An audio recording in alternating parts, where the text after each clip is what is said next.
नमस्ते दोस्तों, मेरा नाम मोहित दुबे और आज हम अपनी दूसरी ब्लॉग बना रहे हैं। आज हम अपनी यात्रा को स्टार्ट कर रहे हैं गौरी विहार स्टेशन से और हम यहां से निकल के जाने वाले हैं बनारस। बनारस के बाद विंध्याचल माता का दर्शन करेंगे और दर्शन करने के बाद फिर वापस अपने दोस्तों ट्रेन 1 घंटा लेट होने की वजह से हम काफ़ी देर से यहाँ खड़े हैं और अगले स्टेशन पे हमारी ट्रेन भी हमें समय से नहीं मिल पाएगी, वो भी छूट जाएगी। तो हमें बनारस तक ही यात्रा इस ट्रेन से करना होगा। उसके बाद हमें अपनी यात्रा बाई बस शुरू करनी होगी। रात के 12 बज गए हैं और स्टेशन पे बस कुछ ही यात्री हैं। दोस्तों फाइनली हमारी ट्रेन आ गई है और मेरी सीट जो थी वो बीच वाली थी, तो मैंने अपने सीट को सही किया और सही करने के बाद अब हम इस पे आराम करेंगे और आराम करके बनारस तक की यात्रा इस ट्रेन से करेंगे। दोस्तों फाइनल हम अपनी बस की यात्रा कंप्लीट करने के बाद माता रानी के नगर में प्रवेश कर गए हैं। अब हम यहाँ से माँ गंगा के पास जाएंगे। माँ गंगा में स्नान करने के बाद हम मंदिर की तरफ जाएंगे।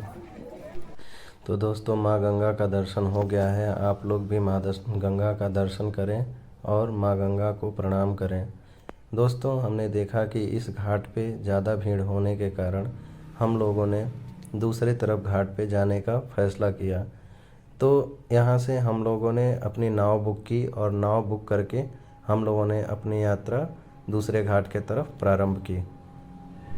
तो दोस्तों हम अब घाट के दूसरे किनारे पहुँच गए हैं और यहाँ पे बांस और रस्सियों के सहारे एक जगह डिसाइड किया गया था कि इसके आगे नहीं नहाना है, क्योंकि बाहर जो है गंगा जी का पानी गहरा है और बहाव ज़्यादा है। तो बहाव ज़्यादा होने के कारण हम लोगों ने इधर ही स्नान किया और स्नान करने के बाद थोड़ी सी अपने दोस्तों के साथ मस्ती की और मस्ती करने के बाद हम लोग यहाँ से वापस मंदिर की तरफ निकल गए।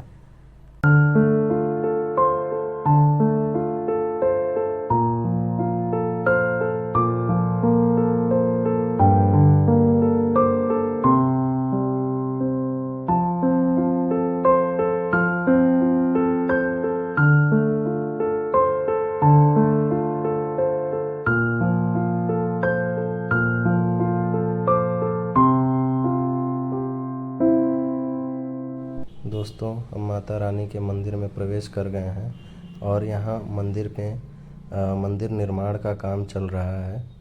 यहाँ पे माँ का दरबार और भव्य तरीके से बनाया जा रहा है। आप लोग इस कलाकृति को देख सकते हैं कि कितनी अच्छे तरीके से पत्थरों की कटाई करके माता रानी का भवन और सुंदर बनाया जा रहा है। दोस्तों ये माता रानी का गर्भगृह मंदिर है और इसके चारों तरफ निर्माण कार्य चल रहा है। चूँकि अब यहाँ से अंदर कैमरा ले जाना अलाउ नहीं है, तो मुझे अपना कैमरा यहीं बंद करना पड़ेगा। मैं माता रानी का दर्शन करने के बाद आपको अष्टभुजी माँ की तरफ लेकर चलूँगा। वीडियो में बने रहें।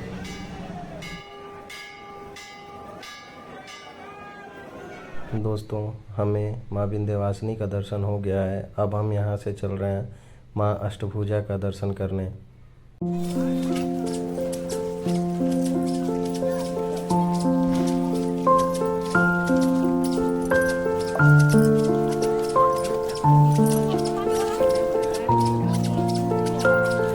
दोस्तों ये काली माता का मंदिर है, जिसे काली खो के नाम से जाना जाता है। इसमें एक कुआं है जिसका पानी पीने से लोग कहते हैं कि बीमारियां नहीं होती हैं। यहाँ से त्रिकोण यात्रा प्रारंभ होती है और हम अपनी यात्रा प्रारंभ कर रहे हैं।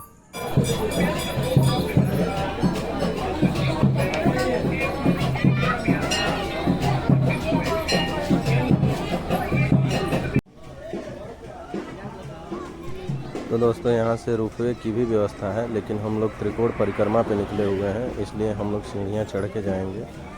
काफ़ी ऊंची पहाड़ी है तो सीढ़ियाँ भी काफ़ी ज़्यादा हैं और इसी की वजह से बुज़ुर्गों को देखते हुए कि बुज़ुर्गों को ज़्यादा समस्या ना हो, इसलिए रोपवे की व्यवस्था की गई है यहाँ पे गवर्नमेंट द्वारा।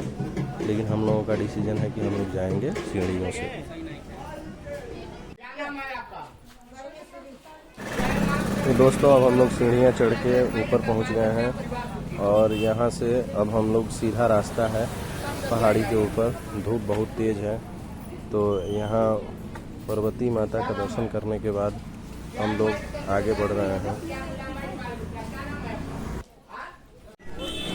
दोस्तों, सीढ़ियों की चढ़ाई के बाद अब हम लोग इस कड़कती धूप में माँ अष्टभुजी के गेट के पास पहुँच गए हैं, जो त्रिपुर रूट में पड़ता है। और आज श्रद्धालु काफ़ी ज़्यादा हैं, नवरात्र का पहला दिन होने के कारण। तो कुछ लोग अपनी गाड़ियों से आए हैं, जो लोग फील्ड में आराम कर रहे हैं, लेकिन हम लोग अपनी यात्रा को कंटिन्यू करेंगे। मान्यता ये है दोस्तों कि यहाँ पे इन पत्थरों से अपनी मकान बनाने पे आपका मकान साल के अंदर बन जाता है। इसलिए लोग यहाँ जो भी आते हैं श्रद्धालु, वो इन पत्थरों से अपना मकान बनाते हैं।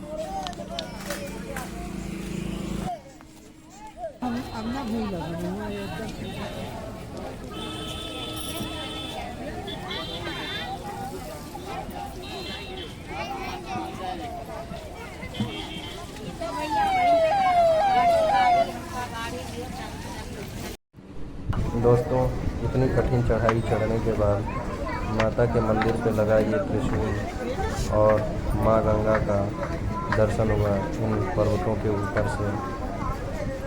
कितना सुंदर नज़ारा है माँ के दरबार।